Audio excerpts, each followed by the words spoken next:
This was another fantastic episode of the Celebrity Traitors, but it is actually starting to open my eyes to the fact that some people watch this show and they root for the faithful. Is that not a little bit weird? Like, surely we should be rooting for the traitors, like, seeing whether they can actually do something, you know? Like, it's nice to actually watch somebody do some gameplay rather than just, oh, I'm gonna vote for this person, I'm gonna vote for this person, with no evidence. But anyway, we're gonna jump into this episode 5 of the Celebrity Traitors. Guys, genuinely, this series has been absolutely fantastic. I've just loved watching the chaos ensue and the fact that we have 3 very unique, very different traitors, and they are all absolutely smashing the game. But anyway, we're gonna jump in and let's get talking about episode 5. So the first thing we're going to talk about is breakfast, and already suspicions are starting to fly every single which way. We've got Celia and Stephen talking about the fact that it potentially could be Jonathan. They're hung up on this double bluff. Could it be a double bluff? Is he playing a fantastic game? Stephen is saying that, well, he's an amazing sort of fan of the traitors, so therefore maybe he would do something as ballsy as that to see whether he could pull it off. And then Kat comes in and reveals that she has a shield. And Nick looks at her and goes, it's interesting that you had the shield, but like, no one from our team would die. And therefore, could you potentially be the traitor? Could you be? And then he was like, you know what, actually, even though I think that she's a traitor, am I going to say anything? No, I'm going to try and get close to her to make sure that she doesn't kill me off. And therefore, I can then make it to the end and vote her off then. And I was like, bro's playing the smart game. Bro's playing a great game. And it really annoys me when people can't see that keeping traitors around in the game is smart. If you know somebody is a traitor, keeping them around in the game until later on is actually very smart, because it stops them recruiting. It stops them from bringing anybody else on board, which is just recruitment, I've just realized. But it also means that when you need to get a traitor, you can build up a defense against them and get them going. Do you know what I mean? If you take them out too early, there might not be enough evidence, you might not get a majority vote, you might put the heat on yourself. But if you wait until later on in the game and you pull that trigger, then yeah, you absolutely have a valid case against a traitor and you can get them gone whilst proving your innocence in the same breath. Hey, I'm not saying I'd be good on the traitors, but I think I'd be good on the traitors. So, unfortunately, Charlotte has now left the game. It is over for her. She got murked last night by the Banshees, and I have to say, I'm a little bit surprised, purely because out of the 3 options, Kate, David, and Charlotte, I thought David would have been the safe option to get rid of because nobody was really suspecting him. But boy, was I wrong about that in today's episode. And secondly, everybody at the round table, not even everyone at the round table, everyone at the breakfast table was going, Claire said on her way out that she thought that it was Charlotte. So therefore, we're going to go after Charlotte today. And then Charlotte dies. And I was like, that was a missed opportunity. That was a real missed opportunity. So maybe Kate would have been the best option. Even though I said that was probably the worst option, maybe getting rid of Kate would have been the best option in this situation. I'm not sure. I really don't know. But either way, Charlotte Church has gone, and I read a tweet that was like, and that sound that you hear is the nation's dads clicking off. And I was like, that is incredibly crude, very rude, but also I did chuckle at it, so it was funny. So this is when things start to take an interesting turn of people's suspicions. We've got Stephen going up to Joe Marler and Mike and basically saying, hey, I trust you guys implicitly. I trust you guys 100%. And I was like, okay, that's interesting. And then Joe Marler goes, Mike, mate, I think it's you. I think it's you, mate. I think it is you. And my opinion is that you're just doing too much. You're just over the top. You're just doing too much. And then Mike wanders off and Jonathan comes and wanders in. And Jonathan also reiterates this same point. So this is what I mean by I think Jonathan's playing a better game than you give him credit for. A lot of people are like, it's so obvious that it's Jonathan. Yeah, it's obvious to us because we know he's a traitor. And this is why I said it would be really interesting and it would be very sort of exposing for people if we were to have a season of the traitors where we don't know who the traitors are and we're having to work it out at the same time. Imagine watching a round table where you don't know who's lying and who's being truthful. Can you imagine that? That would be fascinating, like genuinely fascinating, because there are some points that people bring up where I'm like, that would be very convincing to me if I was sat around that table and I didn't know who the traitors were. And I just would think that that would be a fascinating way of doing it. Maybe it would be interesting to potentially do that for maybe like half the series until the first traitor gets caught, and then we see all their rationale, and then moving forward it's like, okay, now we know who the traitors are, but up until that point it would have been interesting. But anyway, I digress. Kat was called out by Joe W, and I was like, oh, okay, Kat's getting called out now. I've said before, I think she's playing a good game, but I think she needs to switch her game up. She got called out for the fact that she's never voted for somebody who has left the table. I was like, I didn't actually realise that she hadn't done that. I haven't gone back and checked, but Joe W was like, yeah, you've not voted for anybody that's gone, and that is making you stand out a little bit. And I was like, yeah, that's actually a really good point, because it would be easy for a traitor to just jump on the bandwagon and vote somebody out, but she hasn't done that. Why hasn't she done that? And that's what people are starting to question. Either way, she's throwing out the big dog theory. And then Joe W was saying that Alan and David are like his hundies, which are like his 100% faithfuls, which I think is really, really funny, the fact he included Alan in that.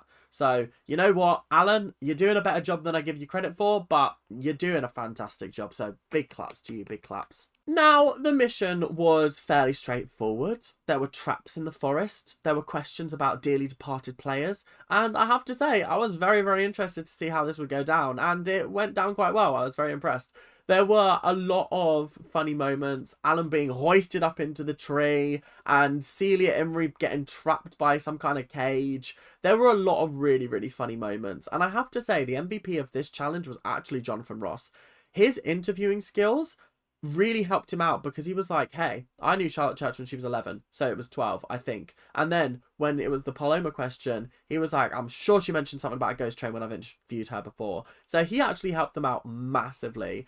There was a funny moment where Kat was like, who's Helen Mirren? And I have to say, I obviously know who Helen Mirren is, but people of my age, I don't think they know who Helen Mirren is. And if I'm being 100% honest, I couldn't name you anything that she's been in other than the fact that she's played Queen Elizabeth once, I think.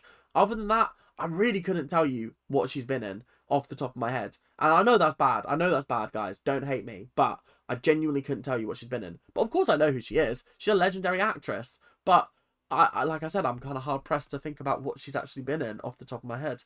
Damn. Maybe I'm just a fake fan. Do you know what I mean? I'm a fake fan. I'll hold my hands up. But anyway, the challenge was good. They managed to get 7,500, or was it just 7,000? I think it might have just been 7,000 actually. But either way, a decent amount of money. We've now topped the prize pot up to 38.5 grand, which is very impressive. It's a lot of money for charity. So listen, I'm enjoying this. I like the missions. The missions are very fun and lighthearted, but they're also a little bit techie. And then the people with the shields were actually David and Jonathan and Lucy and Nick. Oh, Lucy and Nick have shields. Oh, that's kind of ruined my thought. Oh, God. Okay, we're going to talk about this a little bit later, but I was thinking that Lucy or Nick were going to get murdered tonight, but they both have shields. Damn. Right, that kind of changes the game. So before we head into the round table, just a couple of suspicions and things that I noticed. First of all, we have Lucy questioning why the traitors haven't taken Stephen out yet. If he is a faithful and he's leading these discussions at the round table, surely the traitors would have wanted to take him out by now. And honestly, I kind of agree with her. I'm a little bit surprised that the traitors haven't wanted to take a shot at Stephen. However, I feel like ever since the second round table, was it the second or was it the third when the big dog theory came out? I think it might have been the second round table with Ruth was there, I think. Either way, she brought up, well no, the Joes brought up a very good point about the big dog theory. And I think that's what's keeping Stephen in the game. As long as Stephen and Jonathan are both in the game, there is reasonable doubt that Jonathan could be innocent. Whereas if they take Stephen out, he's obviously going to be found out as a traitor. Jonathan, this is. So next up, we have Kate. And Kate is very much playing a weird game in the fact that she's not throwing anybody's name out there. And she's constantly asking other people who they think it is. And she explained herself when people called her out on this. And she said, like, I'm so used to not having a bias and having to have a balanced and fair argument in the fact that I'm usually mediating something on live television, that I find it very difficult to form my own opinions because I'm having to be so impartial all the time. And I thought that's a very, very interesting point from her. I don't know whether I fully believe that. I actually do believe that she's got no clue whatsoever. She does seem clueless. But equally, I don't know, I would have at least thrown somebody's name out there. But we'll get to that in a little bit in the round table. There was a moment where David was, I don't know, calling out Joe M for building narratives around people and getting people to follow his narratives. I personally haven't seen that, but maybe we've just not been shown the full picture. But either way, Joe W went straight back to Joe Marler and went, hey, David's pointing your name out. And Joe Marler was like, how did you do that? And Joe W went, by saying your name, mate. That was really, really funny. I did enjoy that little thing. I mean, the two Joes, they are genuinely hysterical people. I didn't think a rugby player could be as funny as Joe Marler is. But get him in the jungle. Get him just on all the television shows, because he is genuinely a funny person and I rate him genuinely. This round table was chaos. Like, genuine chaos. It went on for so much longer than I thought it was going to. And just like last episode, I didn't know which way the votes were going to go by the end of it. It seemed like it was going one way, and then somebody else put their foot in it, and it seemed like it was going their way. And then somebody else's name was brought up, and it seemed like it was going that way. It was all over the place. We'll start with Stephen and Jonathan. Jonathan immediately was like, hey, Stephen, I think it's you. You've led conversations around this round table. You try and push people to make snap decisions. You try to get us all to vote just off of vibes in the last round table. Like, what is going on there? And Stephen basically gave the Jonathan Ross defense of, hey, I can't prove that I'm not a faithful other than I'm not a faithful. So, yeah, cool. But Celia did back him, and I did find that interesting. And also Joe Marler did as well. I think Joe Marler genuinely does believe that he is the head of the faithful and Jonathan is the head of the traitors. And he even said that. He even said, I think Jonathan's the head of the traitor, but I'm going to go for Mike. And I was like, oh no. Joe Marler, you got to think about my rankings at the end of the series. I'm taking all of this into account. You're a very, very smart person. You called Jonathan out with the big dog theory immediately, but you haven't acted on it. You haven't tried to push the narrative, which is exactly what David is claiming that you do. But equally, you're just going after Mike because of vibes. Either way, his excuse was the fact that Paloma's funeral, he wasn't looking for people's reactions. He was looking for people that he could throw under the bus and get banished. And actually, again, if I didn't know that Mike was a faithful, I would find that a very, very compelling argument. He's framed it that he was looking for people with suspicious reactions, but what if he was actually looking for people that he could use a suspicious reaction to throw them under the bus? And that's actually a very, very interesting point. He also brought up the fact that Claire's, banishment, the performance was very performative. The whole banging the table, fuck's sake, all of that, it didn't really ring true and it looked like it was fake. And then Alan basically just tore his neck out when he said this. But Mark's been going around saying, hey, I didn't want to be a traitor. I said to Claudia, I want to be a faithful. I want to be a faithful. And Alan said, you throw yourself into every single mission with 110%. You love it. You love being here. And you're telling me that you didn't sit in that room and go, hey, I want to be a traitor. You sat in that room and went, yeah, I want to be a faithful. I want to fear for my life every single night. Oh yeah, I want to be a lamb to a slaughter. And I was like, again, very, very compelling points. If I didn't know that Mark wasn't a traitor, and then I would genuinely believe it, and I probably would have voted for Mark, because again, they've come up with very, very compelling arguments. So this is when the conversation turns towards David, and David stands up, and this was after the entire roundtable so far, the heat has been on Mike, and he's turned around and gone, hey, I personally believe, oh, is it Mark or Mike? I thought it was Mark. Why have I been calling him Mike? Oh god, anyway, moving on. Right, anyway, David leaps to Mark's defense and says, I actually think Joe M is pushing narratives. Like, he used that again, and he almost says, like, you're getting us to rush towards one person in particular. And that obviously got a lot of flack. People were like, I don't necessarily believe that. Joe M tried to defend himself as best as possible. And then the conversation takes another U-turn. Nick starts to question Kate's lack of gameplay and the fact that she's not talking game with anybody. And Mark called out the fact that she never actually says anybody's name. And then Kate decides to throw out Jonathan's name. She decides to throw out Jonathan's name, saying like, hey, you were being very helpful by going around and telling people when their name's been brought up. But is that strategy? Is that your strategy to make people trust you and make people think that you're a faithful? And Jonathan was like, but Jonathan, I mean, defended himself well enough to not gain any more suspicion. But Kate's claims, they're not going to hold any weight because it's going to look like she's just throwing suspicion on the person who has already been suspicious. Do you know what I mean? Like, she's not throwing anything new out there. So then Joe W comes out of the woodwork and basically goes, hey, David, I've been looking at people who have been quiet and are now suddenly coming out of the woodwork and talking, and you fit that criteria perfectly. That's exactly what a traitor would do. And I can't remember who I saw on Twitter. I think it might have actually been Ryan from series 1 of The Traitors. But he pointed it out perfectly. That's exactly what a faithful would do. Blend into the background, not be too suspicious, but also not be too obscure that the traitors want to get rid of you, and then come out of the woodwork when it's necessary. And I'll come to this later, but David made a very, very good point about why he decided to come out of the woodwork now and why that doesn't make him a traitor. And I thought, you know what, I have to believe him. But then David brought up the fact that the double bluff with Jonathan and Ruth has been sort of dismissed, and everyone was like, I don't think it's been dismissed. I think we've very much been talking about that, bestie. I think this is you trying to pass the blame off to somebody else. Do you know what I mean? And I just felt bad for David because it seemed like he was trying to save his own neck, but in the making also tied the noose around it. So yeah, tough for him, genuinely. So then the final part of this was Mike asking Kat what she thinks. I think Kat was the only person that hadn't spoken around that round table at that point. So Mark, not Mike, calling her out, Mark Bonner, gonna remember that. Mark calling her out was interesting because I was like, oh, does he think that she's a traitor? No, he doesn't.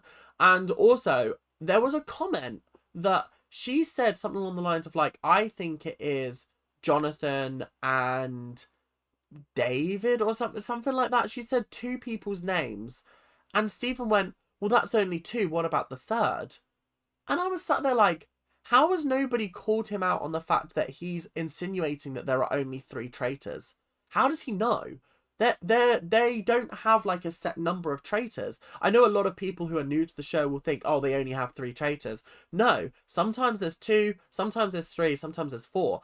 There's never a set amount that you can go with. Usually it's 3, but I would be questioning him and going, how do you know it's only 3 people? That's very suspicious, do you not think? So yeah, I thought that was a very interesting moment. But either way, the round table ended, and I literally just wrote down the words, so much confusion. I did not know which way it was going to go, and I did not predict this outcome. So, voting time rolls around, and I'm just going to read them as quickly as possible because I want to talk about the implications, and I also want to talk about predictions. Stephen voted for David. Joe W voted for David. Celia voted for Jonathan. Jonathan voted for David. David voted for Stephen. Nick voted for Kate. Alan voted for Mark. Mark voted for Kate. Kate voted for Mark. Joe M voted for Mark. Lucy voted for Mark. Kat voted for David. So by the end of that, we had a 4-4 split. Genuinely did not expect that. So that means that we had to go to a tie break between both of them, between David and Mark. David, I thought, gave a very, very good explanation. Why would I come out of the woodwork and start attacking somebody to take the heat off of Mark when that puts me in the limelight? Why would I do that if I was a traitor? Everybody was going after Mark. Why would I suddenly decide to speak up if I was a traitor? I think that's a very, very good defense.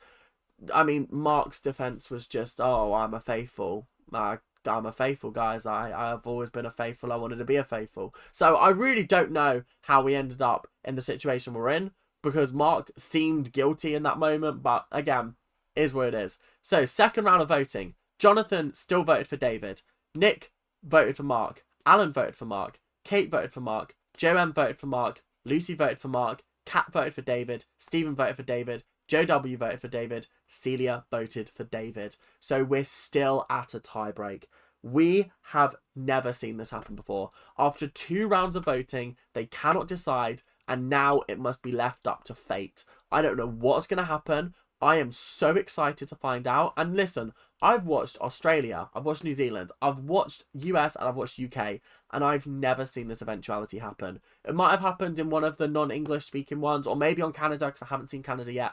But this has never happened before in any of the seasons that I've watched, so I'm genuinely excited to see how this is going to go down. I think it's going to be sensational television. And listen, let's talk about predictions for the future. I think David or Mark will go home in this episode. And then I thought that, the easy picks would be Lucy or Nick, but they both have shields. So that leaves Stephen. They're not going to kill Stephen. Celia, I think they'll kill Celia.